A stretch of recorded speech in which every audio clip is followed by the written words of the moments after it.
দৰ্শক আজিৰ টপিকটো হৈছে মাটিৰ বাচনত আহাৰ প্ৰস্তুত কৰি খালে কি হয় আৰু কি ৰোগৰ পৰা নিৰাময় পাব পাৰি সেই বিষয়ে আজি আলোচনা কৰিম। কিন্তু আপোনালোকে সেই বিষয়ে জানিবলৈ হ'লে ভিডিঅ'টো প্ৰথমৰ পৰা শেষলৈকে চাব লাগিব।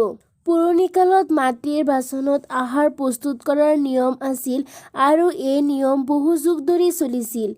পিছলৈ অৱশ্য লো আৰু অন্য ধাতুৰ বাচন-বৰ্তন উদ্ভাৱন হ'ল আৰু এনে বাচনত খাদ্য প্ৰস্তুত কৰাৰ ব্যৱস্থা হ'ল। আধুনিকৰণৰ ফলত পুৰণি মাটিৰ বাচনত ব্যৱহাৰ ক্ৰমে লুপ্ত হৈ পৰিল। অৱশ্য ভাৰতৰ ভালেমান মন্দিৰ আৰু পৌৰাণিক নীতি-নিয়ম চলা ভালেমান ধৰ্মীয় অনুষ্ঠান-প্ৰতিষ্ঠানে আজিও ধৰ্মীয় অনুষ্ঠানৰ বাবে প্ৰয়োজনীয় আহাৰ আদি মাটিৰ বাচনতে প্ৰস্তুত কৰাৰ প্ৰথা চলি আছে। অৱশ্য মন্দিৰবিলাকত ক্ৰমে বৃদ্ধি পাই অহা দৰ্শনাৰ্থী আৰু শিষ্য-প্ৰশিষ্যৰ বাবে বৃহৎ পৰিমাণৰ আহাৰ প্ৰস্তুত কৰিব লগা হোৱাৰ বাবে মাটিৰ সৰু সৰু বাচনত খাদ্য প্ৰস্তুত কৰাটো প্ৰায় অসম্ভৱ হৈ পৰিল। সেইবাবে মাটিৰ বাচনত ব্যৱহাৰ পৰস্পৰ লোপ পাই আহিছে। কিন্তু আজিও এসময়ত মাটিৰ বাচনত ৰন্ধা-বঢ়া কৰা বহুতো বয়োজ্যেষ্ঠ লোকে মত প্ৰকাশ কৰে যে মাটিৰ বাচনত ৰন্ধা আহাৰৰ সোৱাদ অতুলনীয় আৰু তেনে আহাৰ অতি স্বাস্থ্যসন্মত।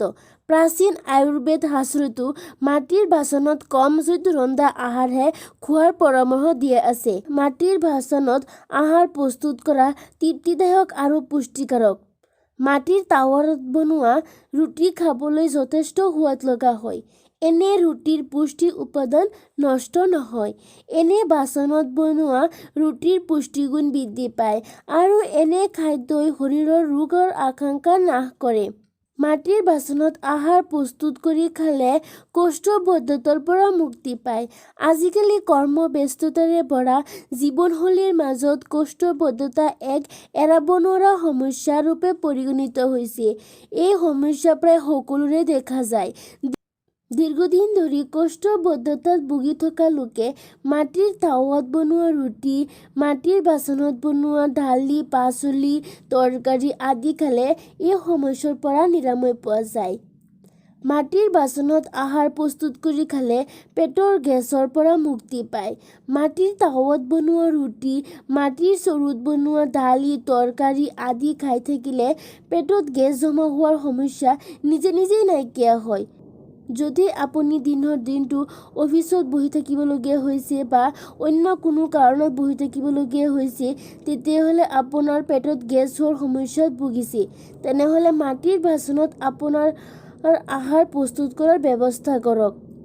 দৰ্শক, ভিডিঅ'টো যদি ভাল পাইছে তেতিয়াহ'লে লাইক কৰিব আৰু যদি বেয়া পাইছে তেতিয়াহ'লে ডিছলাইক কৰিব পাৰে। আৰু আমাৰ চেনেলটো যদি এতিয়ালৈকে ছাবস্ক্ৰাইব কৰা নাই, প্লিজ ছাবস্ক্ৰাইব কৰক আৰু ছাবস্ক্ৰাইব কৰোঁতে যিটো বেল দেখিব সেই বেলটো এবাৰ চুই দিব আৰু আমাৰ প্ৰত্যেকটো নতুন ভিডিঅ'ৰ ন'টিফিকেশ্যন আপুনি সৰ্বপ্ৰথমে পাই যাব।